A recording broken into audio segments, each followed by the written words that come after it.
Hello everyone, welcome to my channel English grammar tutorial. আজকে আমাদের English mixed question practice set number 3। যে practice সেটের ক্লাসটা আমি শুরু করেছি এবং যে ক্লাসগুলো আমাদের ধারাবাহিকভাবে চলতে থাকবে, সেই ক্লাসের পার্ট 1 পার্ট 2 হয়ে গেছে, আজকে পার্ট 3 অর্থাৎ সেট 3। এই যে ক্লাসগুলো আমি দিচ্ছি এখানে তোমাদের ম্যাসিভ রেসপন্স পাওয়া যাচ্ছে এবং আমি তোমাদের বলেছি এই ক্লাসগুলো কিন্তু ধারাবাহিকভাবে আমার চ্যানেলে চলতেই থাকবে। এবং এখানে যে 12টা কোয়েশ্চেন থাকবে, 12টা আলাদা আলাদা টপিক থেকে তোমাদের যে টপিকগুলো মনে হচ্ছে একটু দুর্বলতা রয়েছে সেই টপিকগুলো কিন্তু আমার চ্যানেলের প্লেলিস্টে চলে যাবে। সেখানে কিন্তু সমস্ত ক্লাস ইন ডিটেলে করানো রয়েছে। তোমরা কিন্তু খুব ভালোভাবে গ্রামাটিক্যাল পার্টগুলো, এরর কারেকশন বা বিশেষ করে সমস্ত পার্ট, সেই পার্টগুলো কিন্তু তোমরা অনায়াসে শিখে যাবে।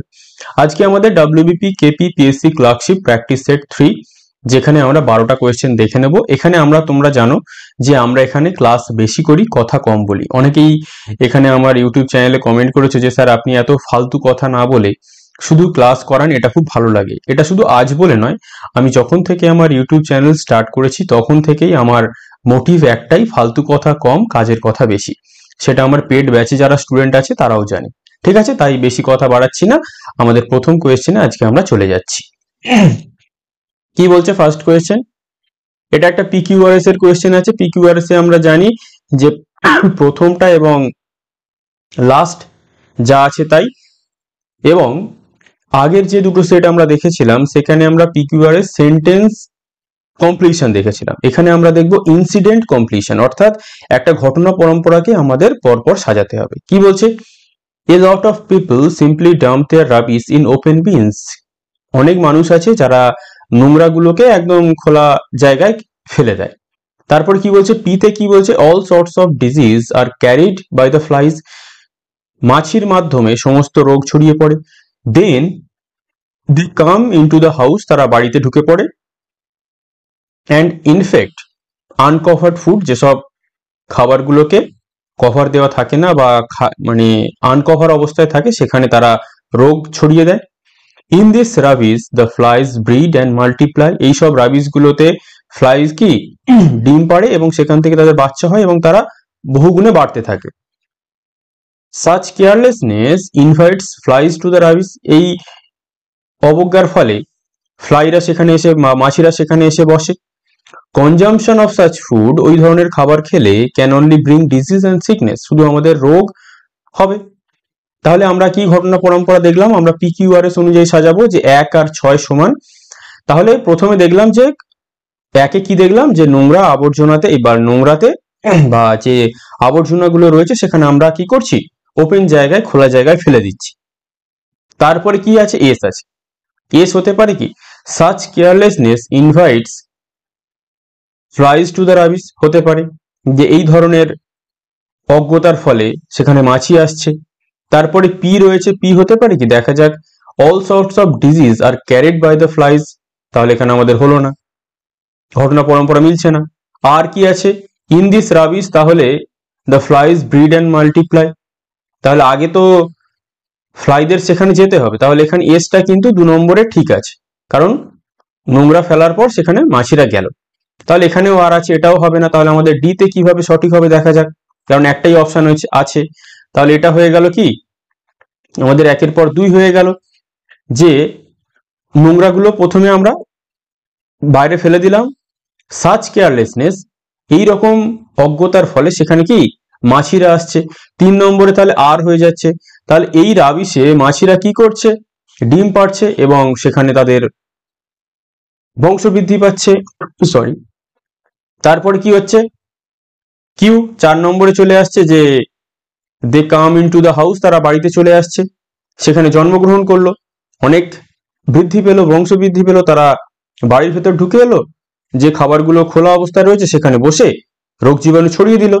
আর পিতে কি হলো তাহলে 5 নম্বরে, যে all sorts of disease are carried by the flies, যেহেতু ওখানে রোগ পতঙ্গ ছড়িয়ে দিল, ইনফেক্ট করে দিল, তাহলে সেখান থেকে রোগ জীবাণু ছড়াতে লাগলো, আমাদের রোগ হতে লাগলো। এবং তারপরে কি হলো? সেই সব ফুডগুলো যদি আমরা কনজাম্পশন করি বা সেই সব ফুডগুলোকে যদি আমরা খেতে থাকি তাহলে কি হবে? আমাদের রোগ হবে। তাহলে ডি হয়ে গেল আমাদের সঠিক। তাহলে PQRS আগের দিনে আমরা কি দেখেছিলাম? আগের দিনে আমরা দেখেছিলাম সেন্টেন্স, আজকে আমরা দেখলাম ইনসিডেন্ট, একটা ঘটনা ক্রমকে আমরা কিভাবে সাজাতে পারি, এইভাবে আমাদের সাজাতে হবে, দুটোকেই অপশন অনুযায়ী যেতে হবে, মাথায় থাকে যেন। Next, in the seventh heaven. তাহলে ইন দ্য সেভেন্থ হেভেন এটা হচ্ছে একটা, আমরা জানি এটা হচ্ছে আমাদের একটা ইডিয়মস। এর মানে হচ্ছে অত্যন্ত খুশি, অত্যন্ত খুশি। তাহলে এক্সট্রিমলি স্যাড, অত্যন্ত দুঃখী। In the presence of god, ভগবানের উপস্থিতিতে। এক্সট্রিমলি হ্যাপি, চরমভাবে সুখী, অত্যন্ত খুশি। আর কি 7 ডে বার্থডে সেরিমনি, কোনো অপশানই নয়, এটা একদম ফালতু অপশন। তাহলে আমরা ইন দ্য সেভেন্থ হেভেন মানে কি খুব চরমভাবে কেউ যদি খুশি হয় সেটা আমরা বলি এক্সট্রিমলি হ্যাপি। ক্লিয়ার? নেক্সট, 3 কি বলছে, how much longer dash this book. তার এখানে আমাদের ফিল ইন দ্য ব্ল্যাঙ্কস আছে, you are needing, will you be needing, will you have needed, have you needed. তাহলে আমরা এখানে কি দেখতে পাচ্ছি, এখানে আমাদের একটা ফিল ইন দ্য ব্ল্যাঙ্কস করতে হবে। হাউ মাচ লঙ্গার, কতদিন আর প্রয়োজন হবে তোমার এই বইটা, দিস বুক এই বইটা। তাহলে how much longer you are needing কেন হবে না, কারণ আমরা কি জানি যখন সেখানে কোয়েশ্চেন মার্ক থাকে এই ভার্বটা সাবজেক্টের আগে চলে আসে, তাহলে এখানে আমাদের ক্রস চলে গেল। উইল ইউ বি নিডিং আমাদের হতে পারে, উইল ইউ হ্যাভ নিডেড তার মানে কি তোমার প্রয়োজন শেষ হয়ে যাবে। তাহলে এখানে আমাদের কি, আমাদের বলছে আর কতদিন বইটা তোমার প্রয়োজন হতে থাকবে। তাহলে how much longer have you needed কোনো অপশনই নয়। তাহলে ফিউচার কন্টিনিউয়াস টেন্স মানে আমরা কি জানি, এফসি, ফিউচার কন্টিনিউয়াস। এখানে কি উইল ইউ বি নিডিং মানে কি কতদিন ধরে আর তোমার বইটা প্রয়োজন হতে থাকবে, তার মানে কি বইটা তোমার কতদিন লাগবে, মানে ধরো 1 মাস থেকে 5 মাস। তার মানে আমার বললাম এই বইটা আমার এই টাইম স্প্যান ধরে বইটা আমার প্রয়োজন লাগবে, তার মানে কি এই কাজটা আমার কি কন্টিনিউ চলছে। তাহলে কাজটা কন্টিনিউ হতে থাকবে, সেটা কি ফিউচার কন্টিনিউয়াস, কনসেপ্ট মনে রাখতে হবে। নেক্সট, অ্যান্টোনিম অফ কন্টেন্টেড, তাহলে বিপরীত শব্দ বলেছে। কন্টেন্টেড মানে কি, কন্টেন্টেড মানে হচ্ছে সন্তুষ্টি বা পরিতৃপ্তি। থ্যাঙ্কফুল ধন্যবাদ, যেটা আমরা বলি কি আমি তোমার জন্য খুব থ্যাঙ্কফুল, কৃতজ্ঞ। প্লিজেস মানে কি সন্তুষ্ট করা। কমফোর্টেবল আরামদায়ক। ডিসস্যাটিসফাইড অসন্তুষ্ট। তাহলে কন্টেন্টেড মানে কি স্যাটিসফাই করা, সন্তুষ্ট করা বা সন্তুষ্টি, আর ডিসস্যাটিসফাইড মানে কি অসন্তুষ্টি। ক্লিয়ার? যে মিনিং গুলো জানো না সেগুলো নোট ডাউন করে রাখতে হবে। 5 কি বলছে, we are accustomed dash normal life. Accustomed মানে হচ্ছে অভ্যস্ত, এরপরে যে ফিক্সড প্রিপোজিশনটা বসে সেটা টু, অফ, অন না অ্যাট। আমরা কি জানি অ্যাকাস্টমড কি অফ, তাই তো? Very good, accustomed to. তাহলে we are accustom to normal life মানে কি আমরা স্বাভাবিক জীবনযাপনে অভ্যস্ত। ক্লিয়ার? এটা কিন্তু আমাদের পাস্ট টেন্স নয়, এটা কিন্তু আমাদের ধরে রাখতে হবে, এটা হচ্ছে আমাদের একটা প্রেজেন্ট টেন্স। আমরা স্বাভাবিক জীবনযাত্রায় অভ্যস্ত। অ্যাকাস্টম টু মানে হচ্ছে অভ্যস্ত। Clear? Next, many a boy have not done their homework properly. অনেক ছেলেপুলেরাই তারা তাদের কাজটা বা হোমওয়ার্কটা ঠিকঠাক ভাবে করেনি। এখানে আমাদের একটা কনসেপ্ট মনে রাখতে হবে, মেনি মানে দেখে মনে হবে এটা হচ্ছে একটা প্লুরাল, কিন্তু এখানে একটা গুরুত্বপূর্ণ জিনিস আছে, মেনির পরে একটা আর্টিকেল আছে, যে আর্টিকেলটা এ হতে পারে অনেক সময় অ্যান হতে পারে। এই পাশের তার অ্যান এর পরে যে নাউনটা বসবে সেই অনুযায়ী এ বা অ্যান এর পরিবর্তন হবে। কিন্তু আমরা কনসেপ্ট কি মনে রাখবো, মেনির পরে এ বা অ্যান যাই থাকুক এই নাউনটা অলওয়েজ সিঙ্গুলার। তাহলে সিঙ্গুলার ঠিক আছে, এবং এই গোটা যে সাবজেক্ট, এই গোটা সাবজেক্ট যেটা হয়ে গেল এই মেনি এ বয়, এই গোটা সাবজেক্টটা কি গোটা সাবজেক্টটা হচ্ছে একটা সিঙ্গুলার সাবজেক্ট। তাহলে সাবজেক্ট যদি সিঙ্গুলার হয়, আমাদের এই ভার্বটা কি সিঙ্গুলার হতে পারে? তাহলে থার্ড পারসন সিঙ্গুলার নাম্বার, তাহলে কি হবে, হ্যাভ না হ্যাজ? ভেরি গুড, তাহলে এখানে আমাদের হয়ে যাবে হ্যাজ। তাহলে আমাদের অপশন বি তে ভুল আছে। Clear? Next, a dash of pigs, তাহলে আমরা কি জানি, এটা হচ্ছে একটা কালেকটিভ নাউনের কনসেপ্ট। ক্যানেল, লিটার, গ্রুপ আর ব্যারেজ। তাহলে একদল শূকর, তাকে আমরা কি বলি? Very good, A litre of ships, এই লিটার অফ পিগস। যারা জানো না তারা মুখস্থ করে রেখে দেবে কালেকটিভ নাউন গুলো, ঠিক আছে? কারণ বিভিন্ন ওয়েস্ট বেঙ্গলের বিভিন্ন পরীক্ষায় এখন কালেকটিভ নাউনটা একটা হট টপিক, একটা করে দিয়েই দিচ্ছে। Choose the similar meaning of frugal. Frugal মানে আমরা ধরতে পারি যারা খুব একটু হিসেবি হয়। ধরো তুমি 20,000 টাকা মাইনে পাচ্ছ, তুমি খুব হিসেব করে করে টাকাগুলো খরচ করছো। আর একটা তোমার বন্ধু আছে যে 20,000 টাকা মাইনে পাচ্ছে এবং সে হু হু করে টাকাগুলো খরচা করে দিচ্ছে। তাহলে একটা হচ্ছে হিসেবি আর একটা হচ্ছে বেহিসেবি। তাহলে ফ্রুগাল মানে হচ্ছে আমাদের হিসেবি। হিসেবি মানে কি?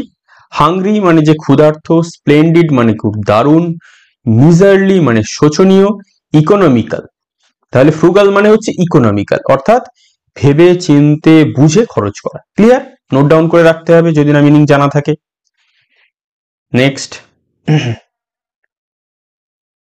Rabindranath is dash Shakespeare of India.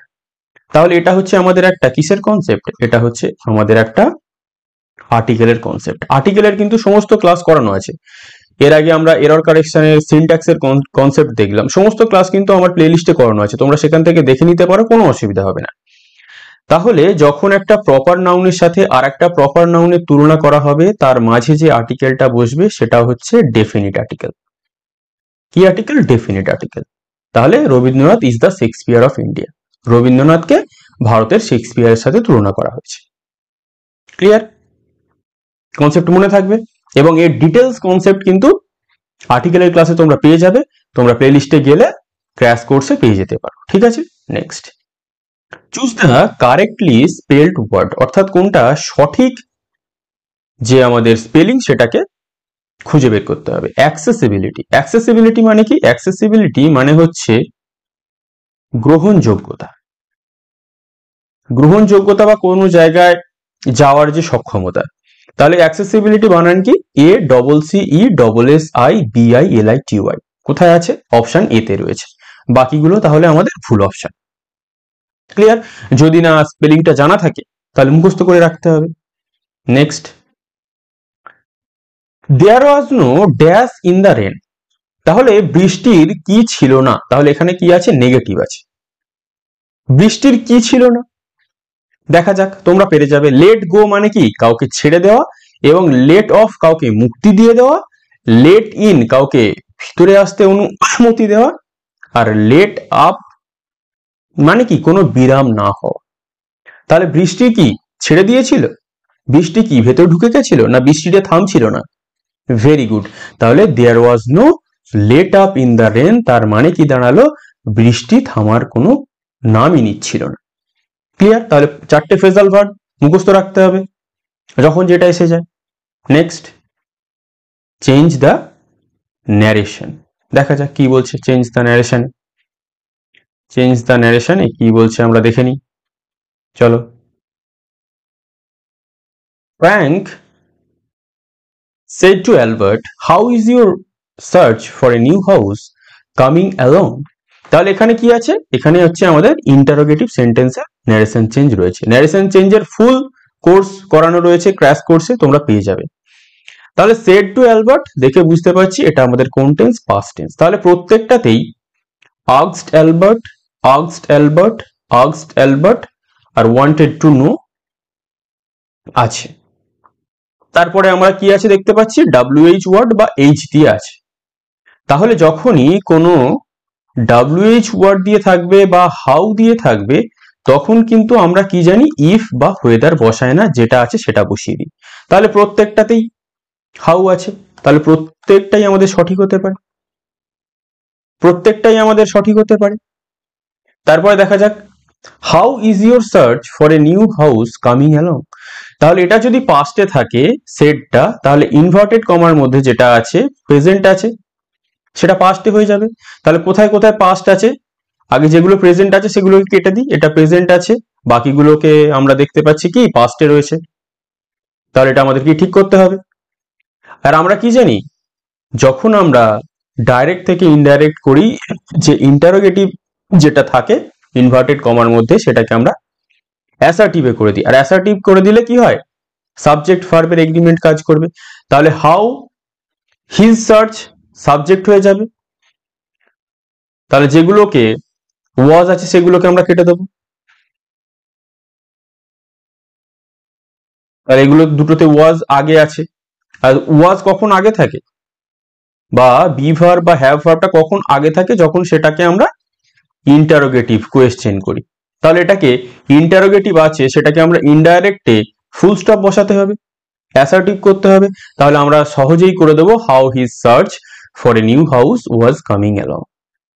How his search কিভাবে করলাম, আমরা ন্যারেশন চেঞ্জের যে ফর্মুলা জানতাম সেই অনুযায়ী করে দিলাম। তাহলে ন্যারেশন চেঞ্জ কিন্তু তোমরা আমার চ্যানেলের প্লে লিস্টে চলে যাবে, সেখানে ক্র্যাশ কোর্সে সমস্ত কোর্স তোমরা পেয়ে যাবে। তোমরা যদি ইংলিশ গ্রামার কেউ ফ্রিতে শিখতে চাও এবং তোমাদের হয়তো টিউশন নেওয়ার সামর্থ্য নেই, তোমরা আমার চ্যানেলের প্লে লিস্টে চলে যাবে। তোমাদের যা যা টপিক প্রয়োজন সমস্ত topic in detail grammar class আমার কিন্তু চ্যানেলে করানো রয়েছে। এইরকম চ্যানেল তোমরা ওয়েস্ট বেঙ্গলের কোথাও পাবে না, যেখানে প্রত্যেকটা টপিককে ধরে ধরে করানো আছে। বেসিক ক্লিয়ার করার জন্য তোমরা যদি মনে করো যে তোমাদের সামর্থ্য নেই কোনো কোর্সে ভর্তি হওয়ার, কোনো চ্যানেলে বা কোনো কারোর কাছে, তোমরা আমার চ্যানেলের প্লে লিস্টে চলে যাও, সমস্ত কোর্স তোমরা ইন ডিটেলে পেয়ে যাবে।